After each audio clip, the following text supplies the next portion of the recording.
దేవుని నామానికి వందనాలు. దేవుని నామమున మీ అందరికీ కూడా సమాధానాన్ని తెలియజేస్తున్నా. మీ అందరికీ కూడా సమాధానము శుభము కలుగును గాక. ఈ యొక్క సమయమందు గలతీయులకు రాసిన పత్రిక 6వ అధ్యాయము 1వ వచనమును మనము ధ్యానించుకుందాం. సహోదరులారా, ఒకడు ఏ తప్పిదములోనైనను చిక్కుకొనిన ఎడల ఆత్మ సంబంధులైన మీలో, ఆత్మ సంబంధులు అంటే వాక్యమును ఎరిగినటువంటి వారు, దేవుని ప్రేమను ఎరిగిన వారు.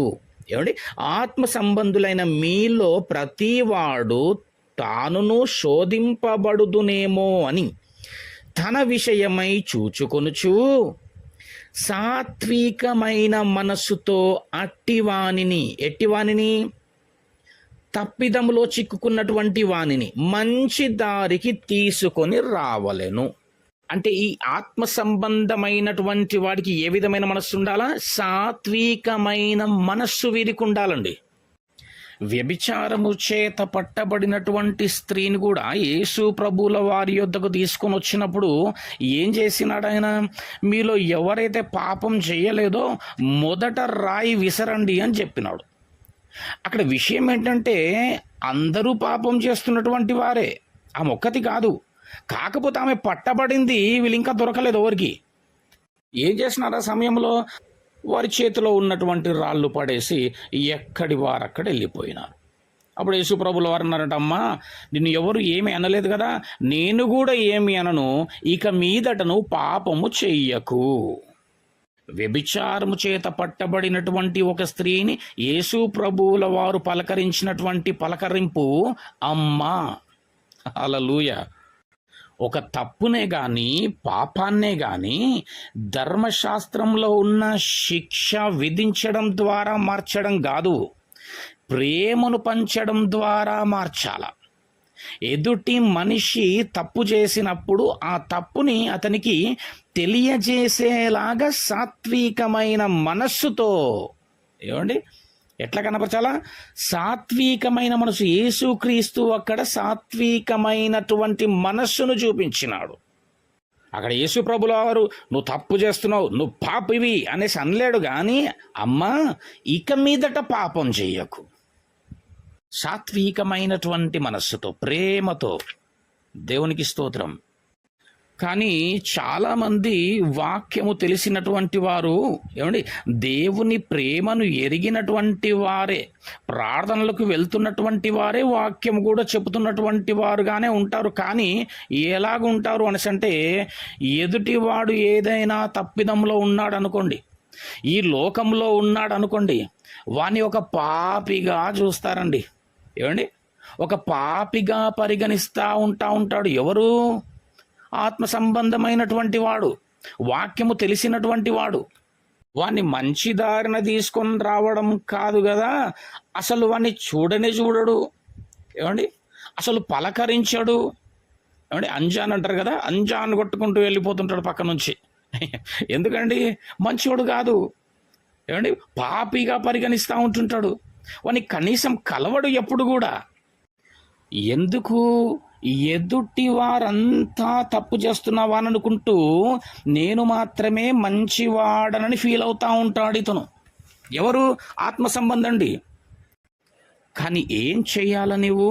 దేవుడు నీకు చూపినటువంటి ఆ మాదిరిని, ప్రేమను వాడికి కనపరిచేటటువంటి వాడవై ఉండాలా. మంచి దారిని తీసుకొని రావలసినటువంటి వాడై ఉండాలి. మంచి దారిని నడిపించేటటువంటి వాడుగా ఉండాలి.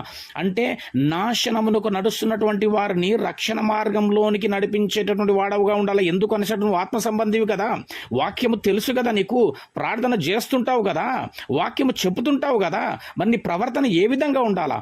దేవుని ప్రేమను కనపరిచేటటువంటి విధంగా ఉండాలా, దేవుని యొక్క ప్రేమను చూపించేటటువంటి విధంగా ఉండాలా. సాత్వికమైన మనసు నీకు ఉండాలగానే తీర్పు తీర్చేటటువంటి మనస్సు ఉండకూడదు. అటు విధంగా ఉంటుంటారు, అటు విధంగా బ్రతుకుతూ ఉంటారు. ఎదుటి వారందరినీ తప్పుగా చూస్తూ నేను మాత్రమే మంచివాడని అనుకుంటా ఉంటుంటారండి. కానీ ఇక్కడ 3వ వచనంలో చెప్తా ఉంటుంది వాక్యము, తాను ఎన్నికైన వాడనని ఎంచుకొనిన ఎడల తన్ను తానే మోసపరుచుకొనును. ఏమండి, అక్కడ యేసు ప్రభువుల వారే ఆమెను పాపిగా చూడనప్పుడు మరి నీవెలాగా చూస్తావండి? ఎదుటి వాన్ని ఎట్లా చూడాలా? నిన్ను వలె నీ పొరుగువాన్ని ప్రేమించువాడవై ఉండాలా. మంచి మార్గములో నడుస్తున్నటువంటి నీవు, వాక్యము తెలిసిన నీవు, ఆ యొక్క మంచి మార్గములోనికి తప్పిదము చేస్తున్న వారిని ప్రేమించి సాత్వికమైన మనస్సుతో నడిపించేటటువంటి వాడవుగా ఉండాలి. కానీ ఇక్కడ ఏం చెప్తుంది వాక్య మనసు అంటే, అట్టి వాణ్ణి మంచి దారికి నడిపించేటటువంటి క్రమంలో నీవు వాడితో పాటు పడిపోకుండా జాగ్రత్తగా చూసుకోవాలా. దేవుడిచ్చినటువంటి తెలివిని బట్టి, జ్ఞానమును బట్టి ప్రవర్తించాలా. యేసు ప్రభువుల వారు ఎక్కడికి వచ్చినారు? పాపుల మధ్యలోనికే వచ్చినాడు, కానీ పాపం చెయ్యకుండా ఉన్నాడు ఆయన. పాపుల మధ్యలోనికి వచ్చినాడు, తండ్రి ప్రేమను కనపరిచినాడు, సాత్వికమైన మనస్సు చేత అనేకులను రక్షణ మార్గంలోనికి నడిపించినాడు. అందులో ఏమండి, దుష్టుల ఆలోచన చొప్పున నడవకు, కానీ వాని ఆలోచన మారే విధంగానే ప్రవర్తన ఉండాలి. అక్కడ పాపుల మార్గంలో నీవు నిలవ, కానీ ఆ పాపపు మార్గము నుండి పరిశుద్ధమైనటువంటి మార్గంలోనికి నడిపించేట్టుగా ఉండాలా నీ ఆత్మీయ జీవితం. ఎందుకంటే ఆత్మ సంబంధివి కదా.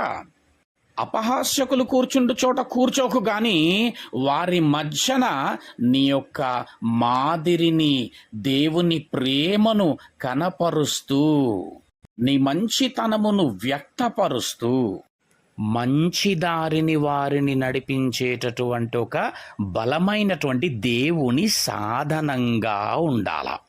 దేవునికి స్తోత్రం.